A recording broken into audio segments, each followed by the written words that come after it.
Hey guys, your reader is here. So today I'm going to read chapter 13 from the book 0 to 1 by Peter Thiel. So let's get started. Chapter 13, Seeing Green. At the start of the 21st century, everyone agreed that the next big thing was clean technology. It had to be. In Beijing, the smog had gotten so bad that people couldn't see from building to building. Even breathing was a health risk. Bangladesh, with its arsenic-laden water wells, was suffering what the New York Times called the biggest mass poisoning in history. In the US, Hurricanes Ivan and Katrina were said to be harbingers of the coming devastation from global warming. Al Gore implored us to attack these problems with the urgency and resolve that has previously been seen only when nations mobilized for war. People got busy.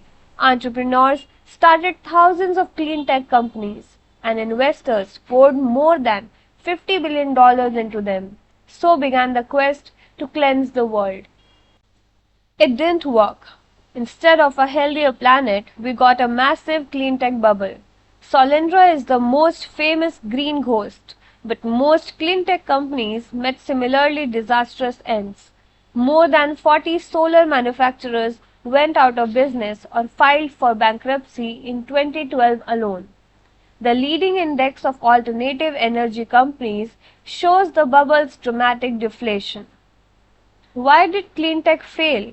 Conservatives think they already know the answers. As soon as green energy became a priority for the government, it was poisoned. But there really were, and there still are, good reasons for making energy a priority. And the truth about clean tech is more complex and more important than government failure. Most clean tech companies crashed because they neglected one or more of the 7 questions that every business must answer. First, the engineering question. Can you create breakthrough technology instead of incremental improvements? Second, the timing question. Is now the right time to start your particular business? Third, the monopoly question. Are you starting with a big share of a small market? Fourth, the people question.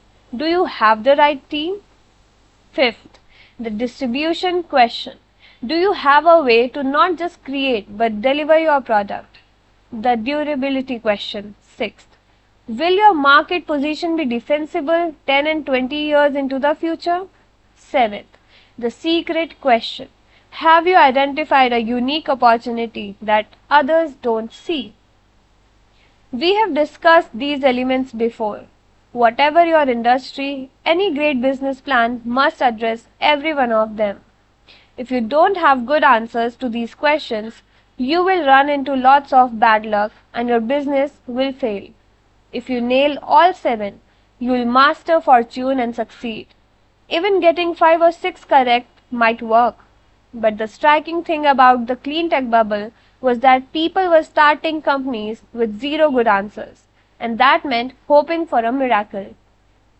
It's hard to know exactly why any particular clean tech company failed, since almost all of them made several serious mistakes. But since any one of those mistakes is enough to doom your company, it's worth reviewing clean tech's losing scorecard in more detail. The engineering question. A great technology company should have proprietary technology an order of magnitude better than its nearest substitute. But clean tech companies rarely produce 2x, let alone 10x improvements.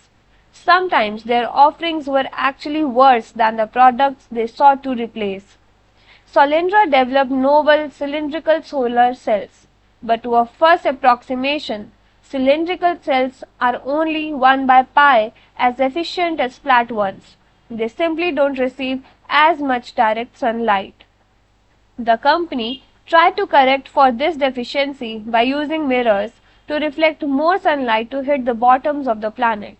But it's hard to recover from radically inferior starting point. Companies must strive for 10x better because merely incremental improvements often end up meaning no improvement at all for the end user. Suppose You developed a new wind turbine that's 20% more efficient than any existing technology. When you test it in the laboratory, that sounds good at first, but the lab results won't begin to compensate for the expenses and risks faced by any new product in the real world. And even if your system really is 20% better on net for the customer who buys it, people are so used to exaggerated claims that you will be met with skepticism when you try to sell it. Only when your product is 10x better can you offer the customer transparent superiority. The timing question. Clean tech entrepreneurs worked hard to convince themselves that their appointed hour had arrived. When he announced his company in 2008, SpectraWatt CEO Andrew Wilson stated that the solar industry is akin to where the microprocessor industry was in the late 1970s. There is a lot to be figured out and improved. The second part was right, but the microprocessor analogy was way off. Ever since the first microprocessor was built in 1970, computing advanced not just rapidly but exponentially. Look at Intel's early product release history. The first silicon solar cell, by contrast, was created by Bell Labs in 1954, more than a half century before Wilson's press release. Photovoltaic efficiency improved in the intervening decades, but slowly and linearly. Bell's first solar cell had about 6% efficiency. Neither today's crystalline silicon cells nor modern thin film cells have exceeded 25% efficiency in the field. There were few engineering developments in the mid-2000s to suggest impending liftoff. Entering a slow-moving market can be a good strategy, but only if you have a definite and realistic plan to take it over. The failed clean tech companies had none. The monopoly question. In 2006, billionaire technology investor John Doerr announced that green is the new red, white and blue. He could have stopped at red. As Doerr himself said, internetized markets are in the billions of dollars. The energy markets are in the trillions. What he didn't say is that huge trillion-dollar market mean ruthless, bloody competition. Others echoed Doerr over and over in the 2000s. I listened to dozens of clean tech entrepreneurs begin fantastically rosy PowerPoint presentations with all two true tales of trillion-dollar markets as if that were a good thing. Clean tech executives emphasized the bounty of an energy market big enough for all comers, but each one typically believed that his own company had an edge. In 2006, Dave Pierce, CEO of solar manufacturer Mia Solar, admitted to a congressional panel that his company was just one of several very strong startups working on one particular kind of thin film solar cell development. Minutes later, Pierce predicted that Mia Solar would become the largest producer of thin film solar cells in the world within a year's time. That didn't happen, but it might not have helped them anyway. Thin film is just one of more than a dozen kinds of solar cells. Customers won't care about any particular technology unless it solves a particular problem in a superior way. And if you can't monopolize a unique solution for a small market, you will be stuck with vicious competition. That's what happened to Mia Solar, which was acquired in 2013 for hundreds of millions of dollars, less than its investors had put into the company. Exaggerating your own uniqueness is an easy way to botch the monopoly question.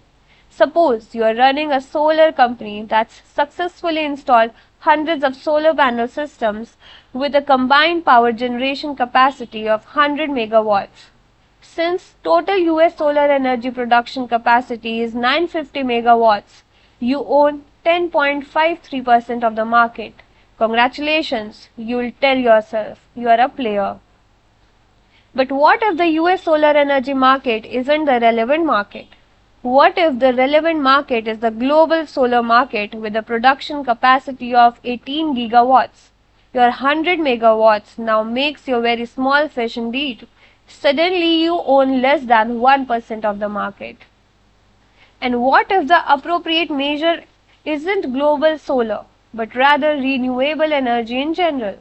Annual production capacity from renewables is 420 gigawatts globally. You just shrunk to 0.02% of the market. And compared to the total global power generation capacity of 15,000 gigawatts, your 100 megawatts is just a drop in the ocean. Clean tech entrepreneurs thinking about markets was hopelessly confused. They would rhetorically shrink their market in order to seem differentiated, only to turn around and ask to be valued based on huge, supposedly lucrative markets. But you can't dominate a sub-market if it's fictional, and huge markets are highly competitive, not highly attainable. Most clean tech founders would have been better off opening a new British restaurant in downtown Palo Alto.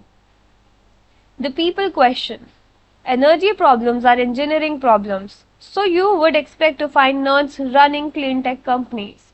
You would be wrong. The ones that failed were run by shockingly non-technical teams. These salesmen executives were good at raising capital and securing government subsidies, but they were less good at building products that customers wanted to buy. At Founders Fund, we saw this coming. The most obvious clue was sartorial. Clean tech executives were running around wearing suits and ties. This was a huge red flag because real technologists wear t-shirts and jeans. So we instituted a blanket rule. Pass on any companies whose founders dressed up for a pitch meeting. Maybe we still would have avoided these bad investments if we had taken the time to evaluate each company's technology in detail. But the team inside never invests in a tech CEO that wears a suit got us to the truth a lot faster. The best sales is hidden. There's nothing wrong with a CEO who can sell, but if he actually looks like a salesman, he's probably bad at sales. And worse, the distribution question. Clean tech companies effectively quoted government and investors, but they often forgot about customers. They learned the hard way that the world is not a laboratory. Selling and delivering a product is at least as important as the product itself. Just ask Israeli electrical vehicle startup Better Place, which from 2007 to 2012 raised and spent more than $800 million to build swappable battery packs and charging stations for electric cars. The company sought to create a green alternative that would lessen our dependence on highly polluting transportation technologies. And it did just that, at least by 1,000 cars, the number it sold before filing for bankruptcy. Even selling that many was an achievement, because each of those cars was very hard for customers to buy. For starters, it was never clear what you were actually buying. Better Place bought sedans from Renault and refitted them with electric batteries and electric motors. So were you buying an electric Renault or were you buying a Better Place? In any case, if you decided to buy one, you had to jump through a series of hoops. First, you needed to seek approval from Better Place. To get that, you had to prove that you lived close enough to a Better Place battery swapping station and promise to follow predictable routes. If you passed that test, you had to sign up for a fueling subscription in order to recharge your car. Only then could you get started learning the new behavior of stopping to swap out battery packs on the road. Better Place thought its technology spoke for itself, so they didn't bother to market it clearly. Reflecting on the company's failure, one frustrated customer asked, "Why wasn't there a billboard in Tel Aviv showing a picture of a Toyota Prius for 160,000 shekels and a picture of this car for 160,000 plus fuel for 4 years?" He still bought one of the cars, but unlike most people, he was a hobbyist who would do anything to keep it driving. Unfortunately, he can't, as the Better Place board of directors stated upon selling the company's assets for a meager $12 million in 2013.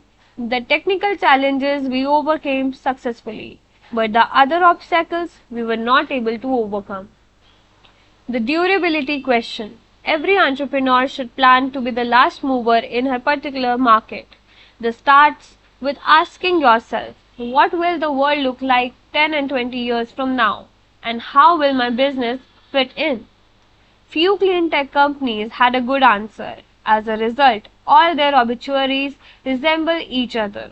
A few months before it filed for bankruptcy in 2012, Evergreen Solar explained its decision to close one of its US factories.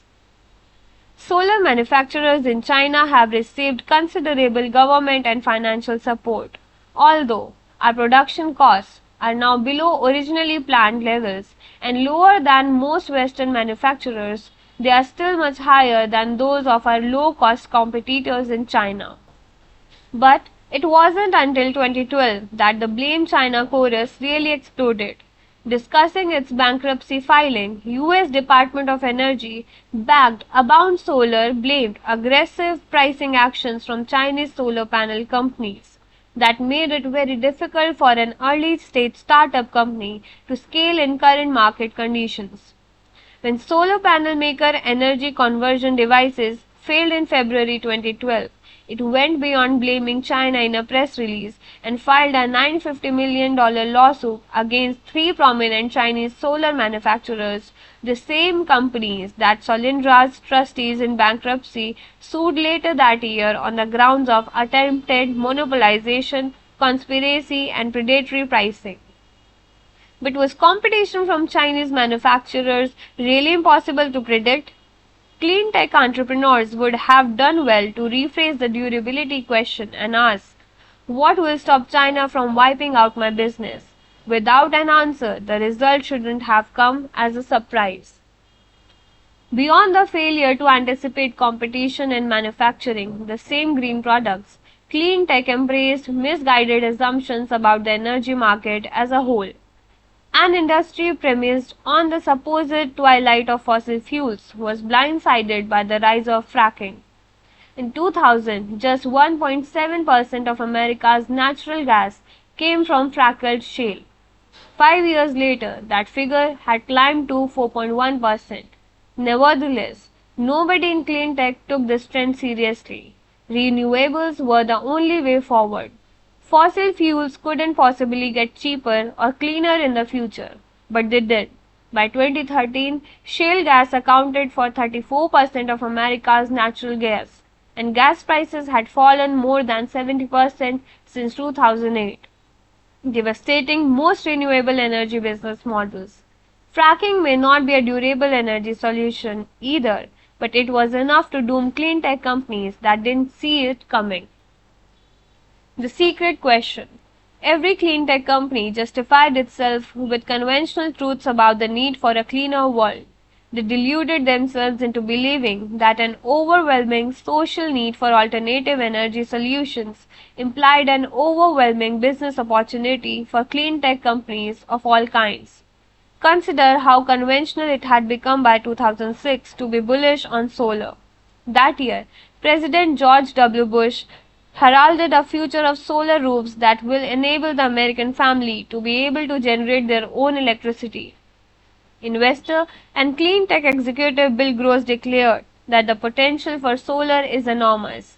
Suvi Sharma, then CEO of solar manufacturer Solaria, admitted that while there is a gold rush feeling to solar, there is also real gold here, or in our case, sunshine. But rushing to embrace the convention sent scores of solar panel companies, Qcells, Evergreen Solar, Spectra Watt, and even Gross's own energy innovations, to name just a few, from promising beginnings to bankruptcy court very quickly. Each of the casualties had described their bright futures using broad conventions on which everybody agreed. Great companies have secrets, specific reasons for success that other people don't see. The myth of social entrepreneurship. Clean tech entrepreneurs aim for more than just success as most businesses define it. The clean tech bubble was the biggest phenomena and the biggest flop in the history of social entrepreneurship.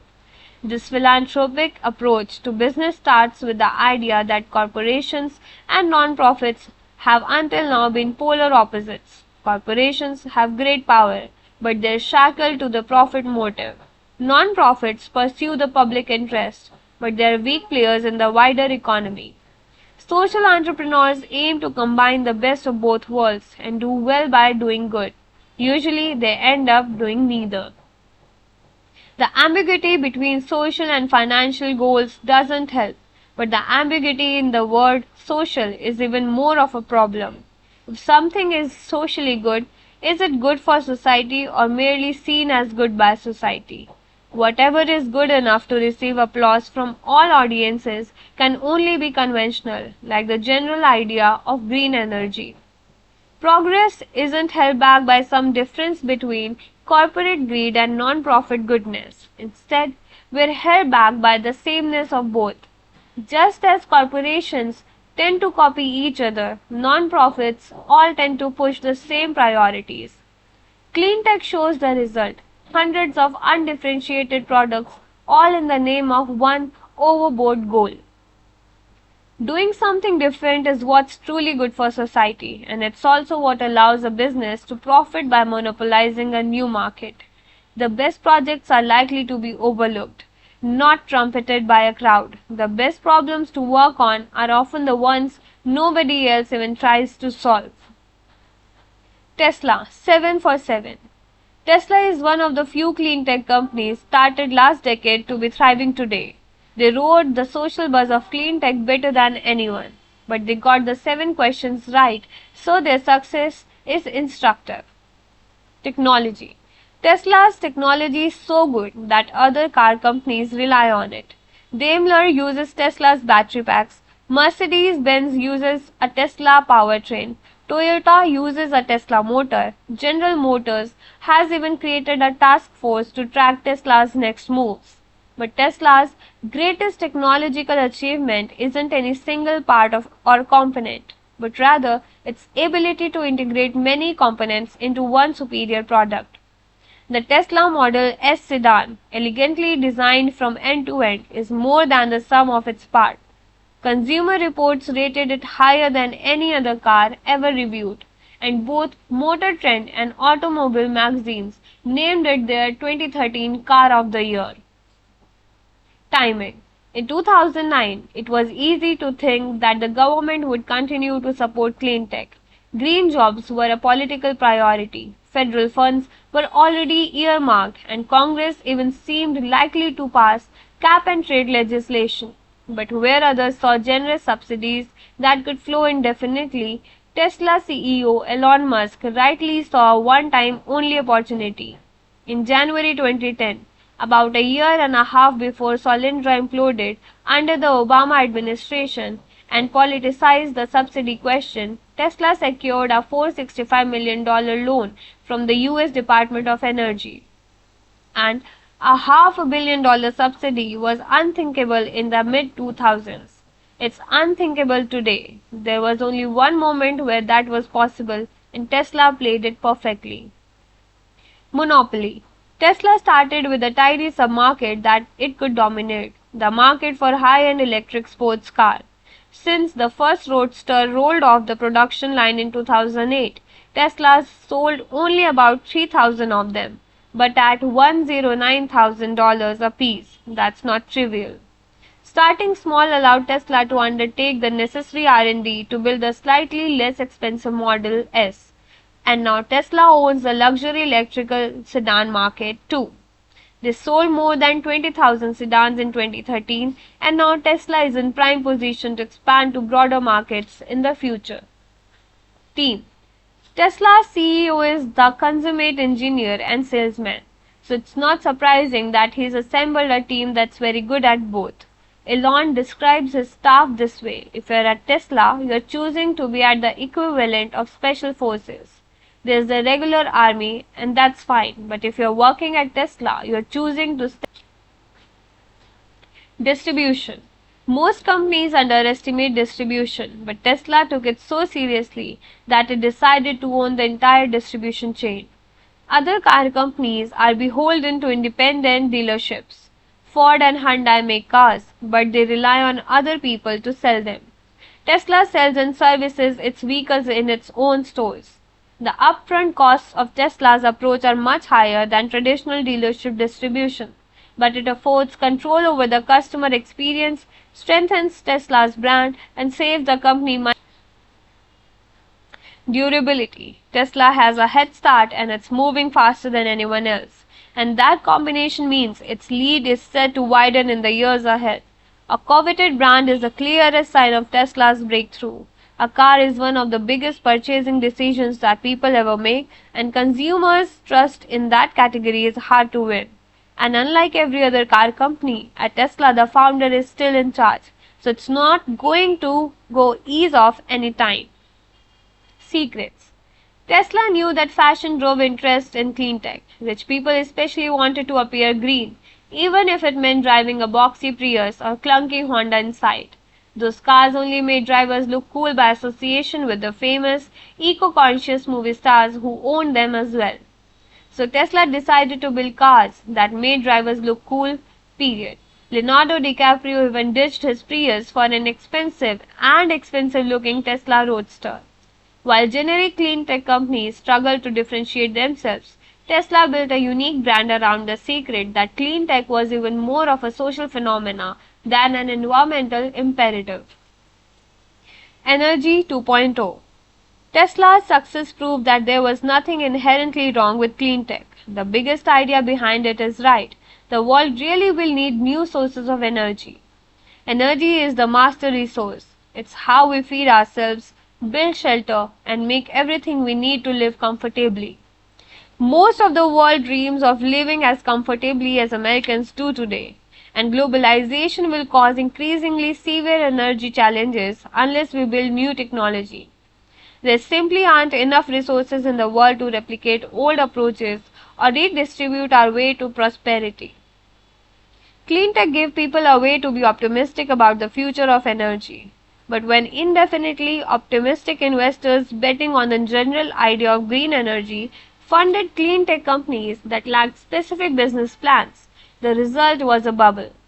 Plot the valuation of alternative energy firms in the 2000s alongside the Nasdaq's rise and fall a decade before, and you see the same shape.